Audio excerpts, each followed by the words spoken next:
Mas munduran deh. Aku nggak ngeliat.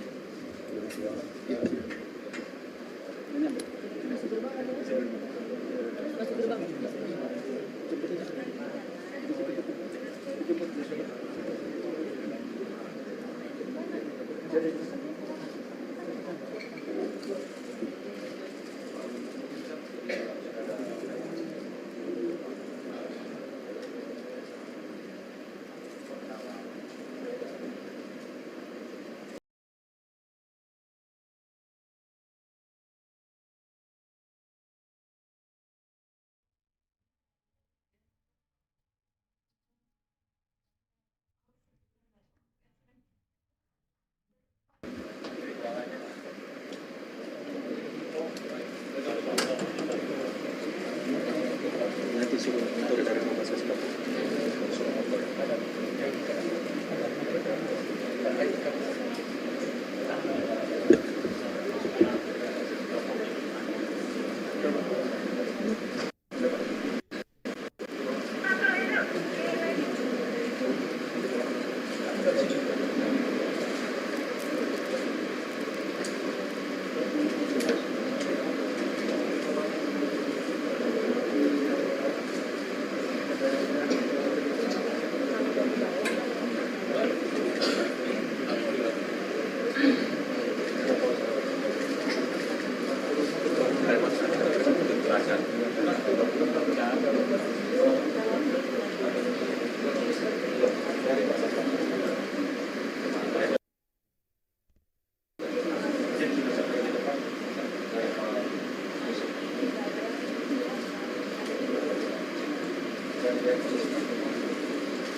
Lewat sini kan?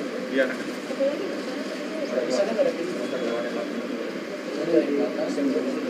Dari jam.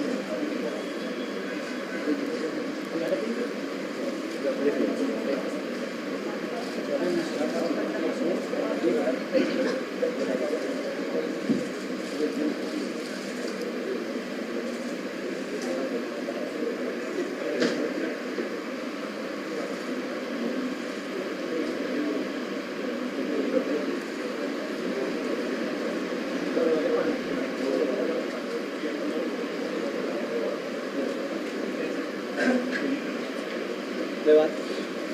Iya, lewat.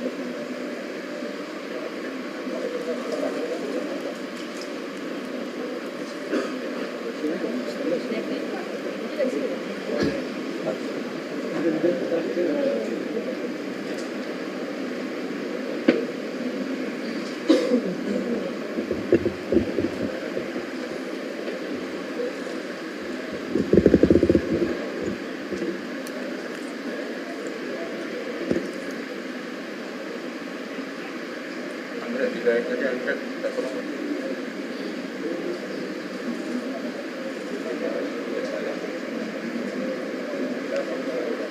Ya, sudah segera. Digabung apa sih?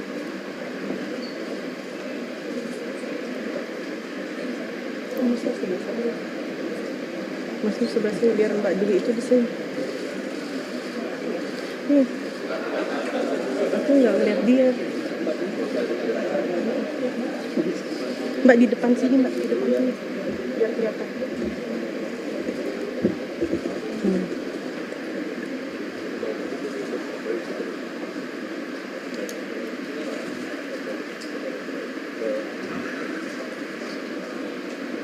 Ya, udah dibawa ke sana, udah dibawa. Itu sama Pak ini Pak Saiful, sama Pak Saiful di belakang Mas Teddy, tunggu aja. Oke.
Di sini ke lantai 11.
Hadirin dipersilakan duduk kembali.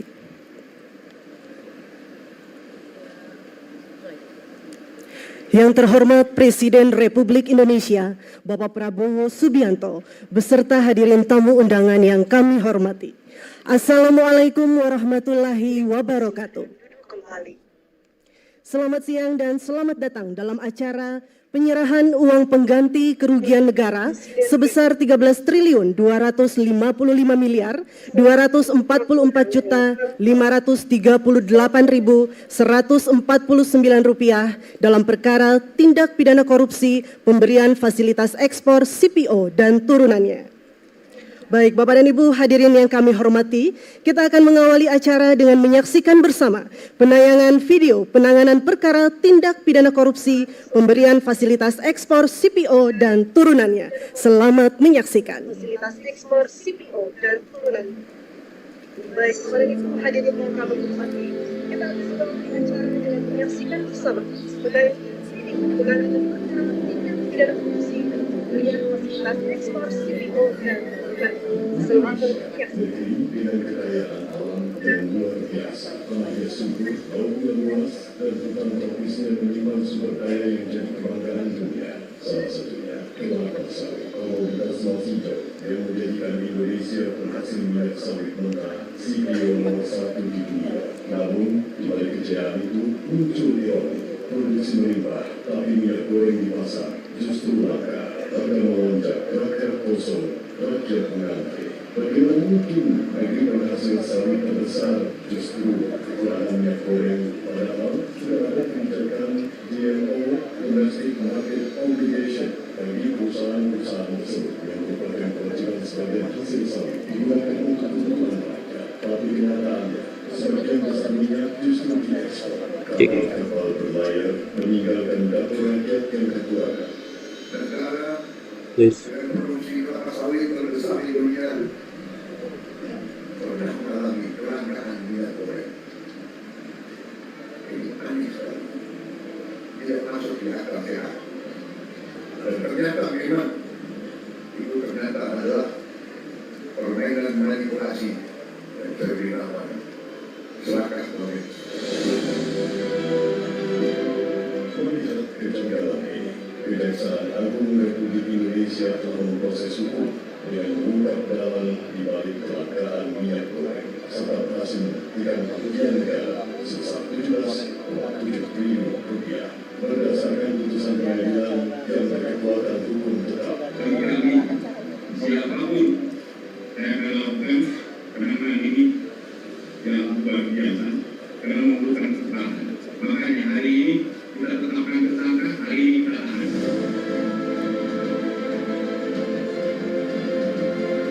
Maka tegas pun diambil melalui penyitaan. Lebih dari 13,2 triliun berhasil diamankan untuk negara. Dari jumlah itu, negara berhasil merampas uang hasil kejahatan Wilmar Group sebesar 11,88 triliun. Serta Musimas dan Permata Hijau Group dengan total lebih dari 1 triliun. Dari kebun sawit hingga ruang sidang, Kejaksaan menegakkan hukum dengan tegas dan transparan. Karena hukum bukan sekadar aturan, melainkan menjaga keadilan dan kedaulatan ekonomi bangsa. Keadilan ditegakkan, kerugian negara dipulihkan, dan kemakmuran kembali ke tangan rakyat Indonesia.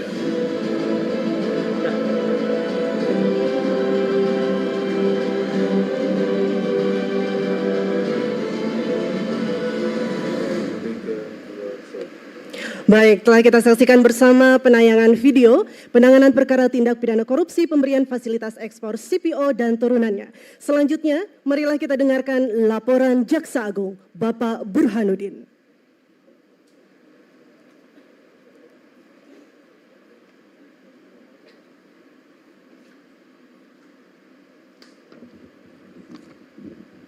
Bismillahirrahmanirrahim. Assalamualaikum warahmatullahi wabarakatuh. Salam sejahtera buat kita semua. Shalom, swastiastu, nama budaya, salam kebajikan, rahayu. Yang saya hormati Jenderal TNI Purnawirawan Bapak Prabowo Subianto, Presiden Republik Indonesia.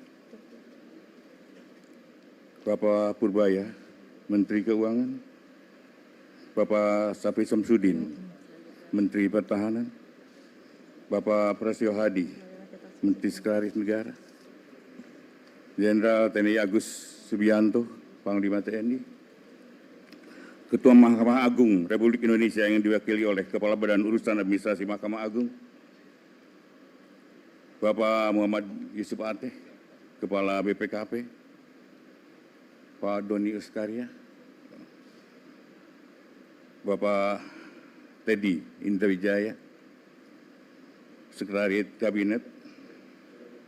Kasum, Bapak Riset, para pejabat eselon 1 Kementerian Keuangan, para pejabat Jaksa Agung Muda, Kepala Badan, Bapak Geri Munardi, Direktur Utama PT Bank Rakyat Indonesia, Bapak Heri Panjaitan, Wakil Direktur Utama Bank Mandiri, Bapak Agus Nusanto, Wakil Direktur Utama Bank Rakyat, Bapak Ibu hadirin tamu undangan yang saya hormati. Pertama-tama dan paling utama, mari kita panjatkan puji dan syukur kehadirat Allah Subhanahu wa taala karena atas izin inayahnya.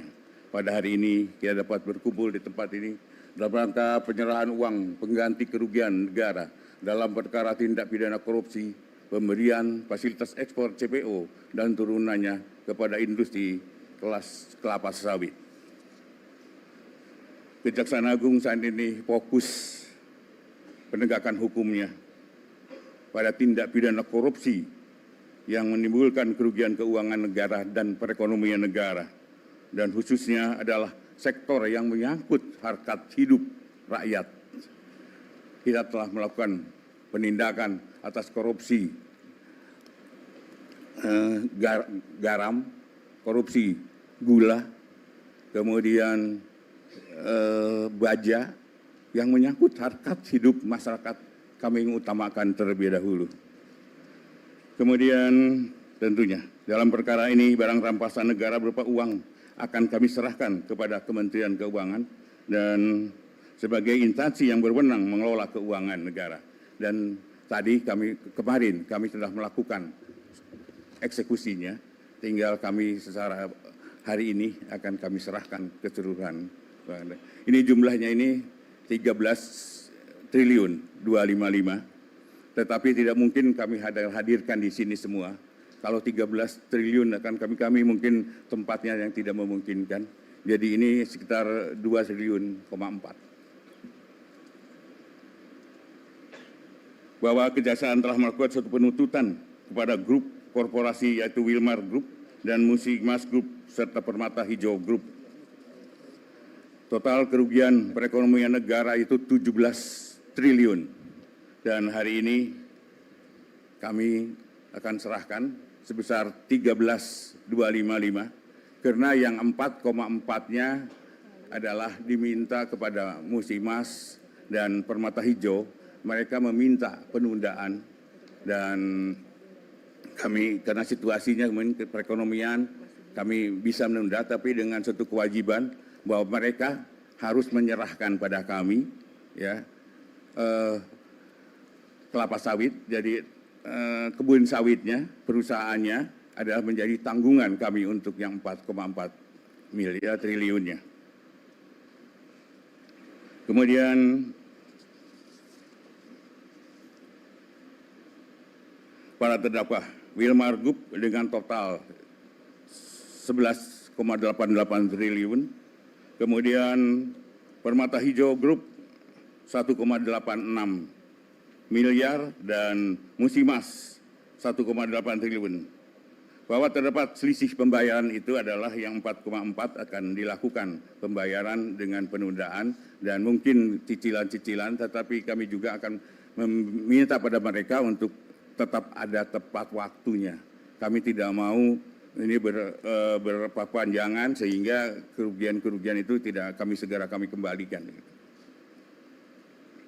Bahwa keberhasilan kejaksaan dalam mengungkap pemulihan kerugian negara merupakan suatu wujud upaya kejaksaan dalam menegakkan keadilan ekonomi yang semuanya ditujukan hanya untuk kemakmuran rakyat. Demikian Bapak yang dapat kami sampaikan, dan tentunya dalam kesempatan yang baik ini nanti bisa Bapak mungkin menyaksikan kami akan menyerahkan uang ini kepada Pak Menteri, dan tentunya saya harapkan terserah Pak Menteri mau digunakan untuk apanya, tapi apa yang kami lakukan semuanya untuk masyarakat Indonesia.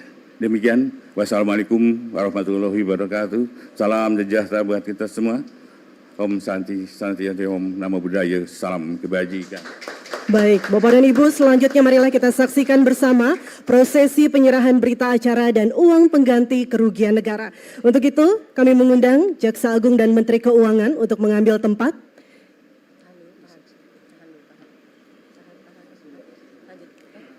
Dan kami mengundang Presiden Republik Indonesia untuk menyaksikan bersama prosesi penyerahan berita acara dan uang pengganti kerugian negara. Baik, diserahkan berita acara dari Jaksa Agung kepada Menteri Keuangan.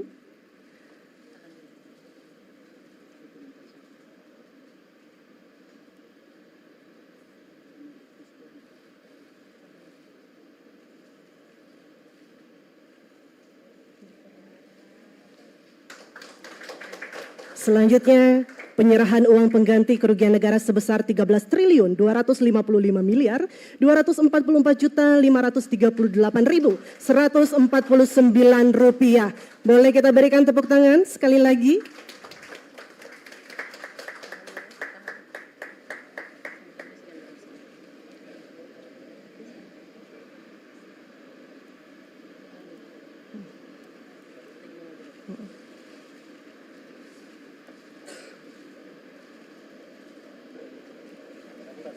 Selanjutnya marilah kita simak bersama sambutan Presiden Republik Indonesia, Bapak Prabowo Subianto.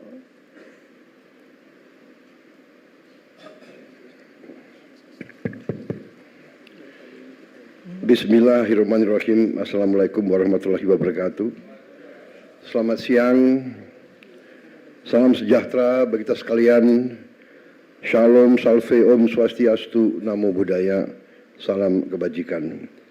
Yang saya hormati dan saya banggakan, Jaksa Agung Republik Indonesia, Profesor S.T. Burhanuddin, beserta seluruh jajaran Kejaksaan Agung yang saya banggakan.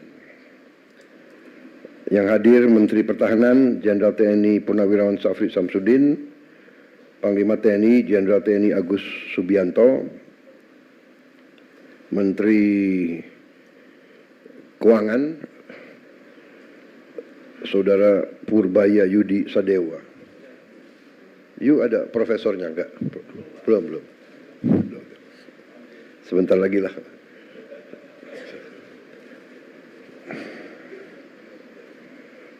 Menteri Sekretaris Negara Saudara Prasetyo Hadi. Udah doktor? Belum doktor? Saya juga belum.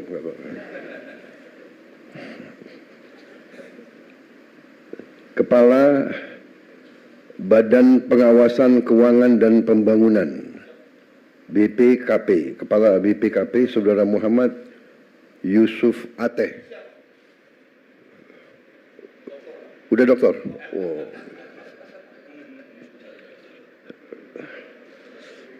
Siapa yang belum saya sebut? Saudara-saudara sekalian, hadirin undangan serta rekan-rekan pers dan media yang saya hormati. Saudara-saudara, tentunya selalu tidak henti-hentinya kita panjatkan puji syukur kehadirat Allah Subhanahu wa taala, Tuhan Maha Kuasa, Tuhan Maha Besar. Segala kebaikan, karunia, kesehatan yang kita terima. Sehingga hari ini kita bisa hadir di Kejaksaan Agung untuk menghadiri suatu acara walaupun simbolis, tapi acara penting, yaitu penyerahan uang pengganti kerugian negara sebesar 13 miliar triliun, sorry. Enggak kita bayangkan ya uangnya. 255 miliar 244 juta 538 rupiah dan 149.000 rupiah. Saudara,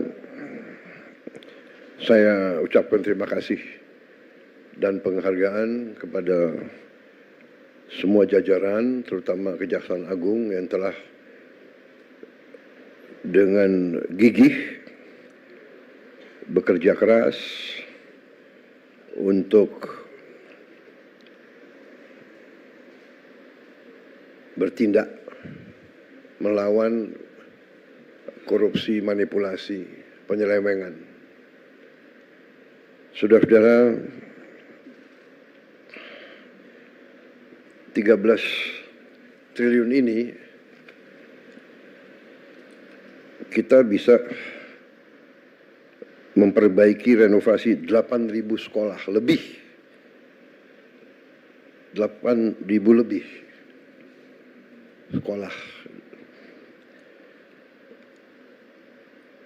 Kalau satu kampung nelayan kita anggarkan 22 miliar, kampung untuk nelayan dengan fasilitas yang selama 80 tahun Republik Indonesia berdiri tidak pernah diperhatikan dan tidak pernah diurus. Sekarang kita memperbaiki, kita membangun desa-desa nelayan dengan fasilitas modern. Rencananya sampai akhir 2026 kita akan dirikan 1.100 desa nelayan. Tiap desa itu anggarannya 22 miliar. Jadi 13 triliun ini berarti kita bisa membangun 600 kampung nelayan. Satu kampung nelayan itu kepala keluarganya 2.000. Jadi kalau dengan istri dan anak 3 itu 5.000 per desa. Kalau kali 1.000 itu 5 juta. 5 juta orang Indonesia bisa hidup layak. Itu kalau 1.000, kalau 600 berarti 5 juta rakyat Indonesia. Ini saya ibaratkan arti daripada uang yang nyaris hilang. Dan ini baru satu sektor, kelapa sawit, dan satu bentuk penyimpangan, yaitu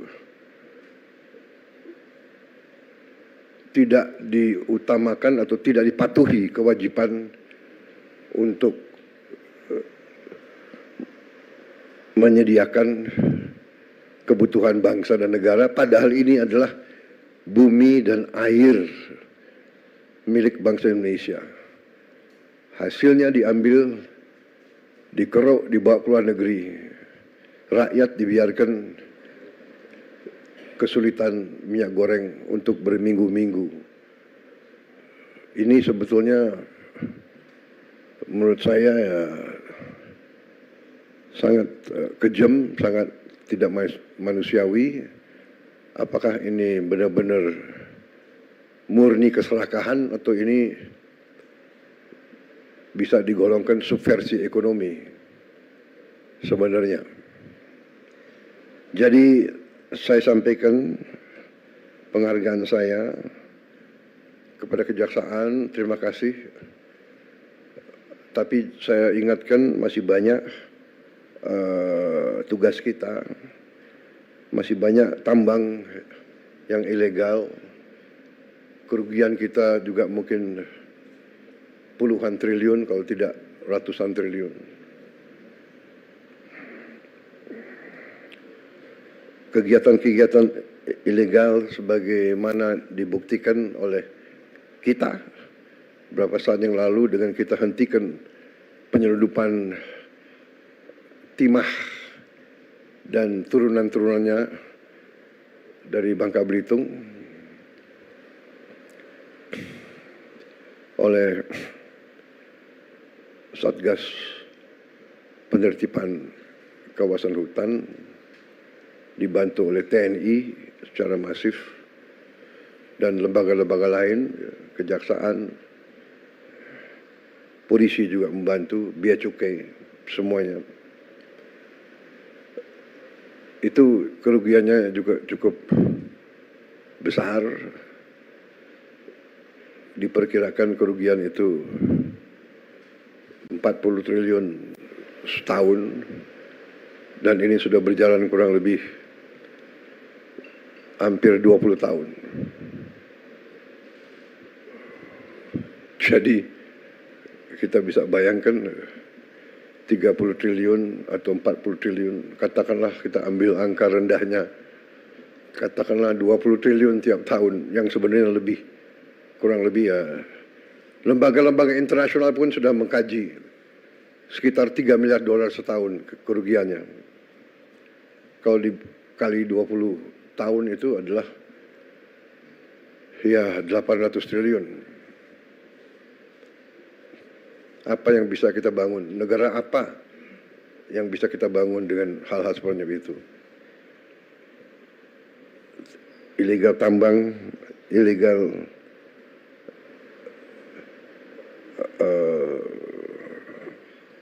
komoditas-komoditas lainnya, dengan segala bentuk cara dan modusnya. Ada under invoicing, ada over invoicing, intinya misinvoicing, yaitu penipuan, nipu kepada bangsa Indonesia yang sudah dengan begitu baik memberi fasilitas, memberi lahan, memberi HGU. Jadi saya kira intinya itu, saudara-saudara, selamat atas pekerjaan ini. Jangan surut, jangan malas, jangan menyerah. Ya. Berbuatlah yang terbaik untuk bangsa, negara, dan rakyatmu, saudara-saudara. Ya. Harta, apalagi didapatkan dengan cara yang mengorbankan rakyat kita, itu harta itu adalah harta yang haram, rezeki yang tidak baik, dan ujungnya pasti akan membawa ketidakbaikan kepada siapapun dan keluarganya. Saya sudah melihat terlalu banyak ya, pejabat yang lengah atau lemah iman, lemah akhlak, melakukan tindakan dan akhirnya termasuk keluarganya yang menderita. Pengusaha-pengusaha pun saya ingatkan, dunia semakin sempit, bumi sebesar Indonesia, ya saya kira itu kita akan buktikan bahwa kita masih eksis, masih kuat, dan kita bertekad untuk menegakkan kedaulatan kita demi rakyat kita. Kita tidak ingin mencari-cari masalah. Saya ingatkan terus kejaksaan, kepolisian, jangan kriminalisasi sesuatu yang tidak ada. Untuk motivasi apapun. Ini saya ingatkan karena juga kejaksaan termasuk lembaga yang harus koreksi diri juga. Di antara jaksa-jaksa di daerah-daerah, saya dapat laporan, kita semua merasakan, ada juga yang lakukan praktek-praktek yang mungkin tidak benar atau kurang benar. Jangan mencari-cari perkara, apalagi terhadap orang kecil. Ya. Orang kecil, orang lemah itu hidupnya sudah sangat susah. Jangan diperberat oleh mencari-cari hal yang tidak perlu dicari. Saya ingat beberapa saat yang lalu, saya ingat benar, ada anak SD, anak di bawah umur ditangkap karena mencuri ayam. Saya ingat benar itu. Ini tidak masuk di akal. Hakim, jaksa, ada apa ngejar? Iya kan? Anda pasti ingat peristiwa itu. Ada lagi ibu-ibu ditangkap mencuri pohon. Mungkin ingat juga peristiwa itu. Ya. Ada apa? Penegak hukum harus punya hati. Hanya punya hati. Jangan istilahnya apa? Tumpul ke atas, tajam ke bawah. Itu zolim, itu angkara murka, jahat. Orang kecil, orang lemah harus dibela, harus dibantu. Kalau perlu si hakim, si jaksa atau si polisi pakai uangnya sendiri ganti ayamnya, anaknya dibantu. Anak itu saya ingat saya panggil tuh ke Hambalang, saya kasih beasiswa. hal-hal semacam ini saya percaya sudah tidak terjadi lagi. Saya berharap. Tapi ingat rakyat kita ini sekarang pandai dan sekarang ada teknologi. Kalau ada apa-apa, mereka punya gadget. Yang repot, laporannya selalu langsung ke presiden, itu yang capek. Pak Prabowo begini, waduh, saya harus bereaksi. Karena itu rakyat kita. Rakyat saya harus membela mereka. Saudara-saudara harus bantu saya. Menegakkan kebenaran, membela yang lemah. Yang kuat, dia akan kuat.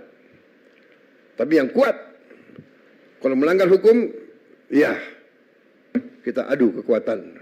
Kuat negara atau kuat mereka. Jangan mereka ngira Indonesia lemah. Saya kira itu dari saya. Selamat dan marilah kita bersama-sama berjuang untuk menyelamatkan semua kekayaan bangsa Indonesia. Bangsa Indonesia sangat kaya. Sangat kaya. Kalau kita bisa kelola dengan baik.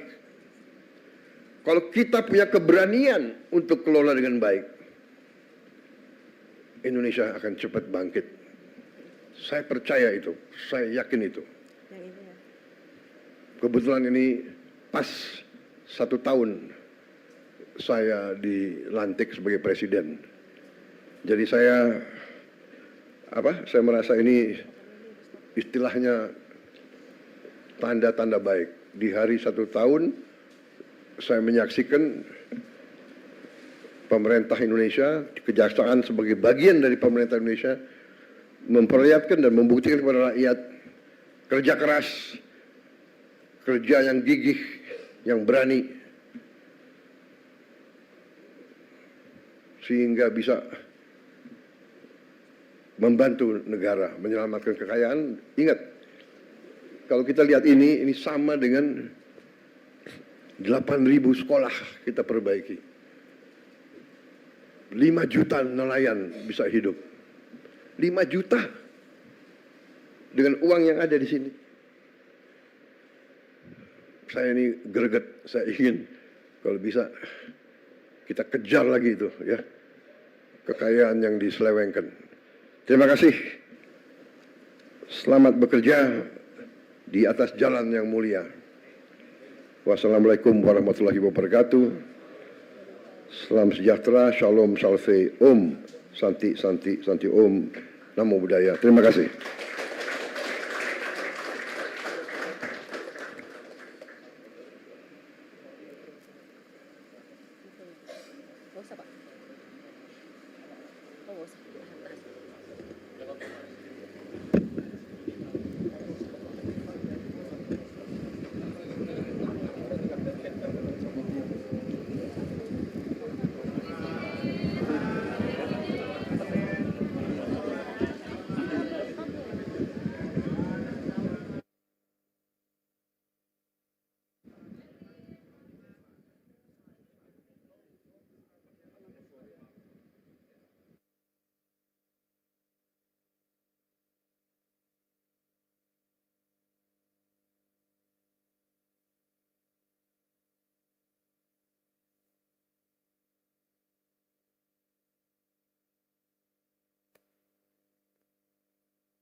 Karunia yang diberikan oleh Yang Maha Kuasa kepada kita sungguh sangat besar dan sungguh sangat beragam. Namun tengah segala karunia tersebut, kita pun harus berani untuk menjadi bangsa yang berani, bangsa yang tidak takut tantangan, bangsa yang tidak takut rintangan, bangsa yang tidak takut ancaman.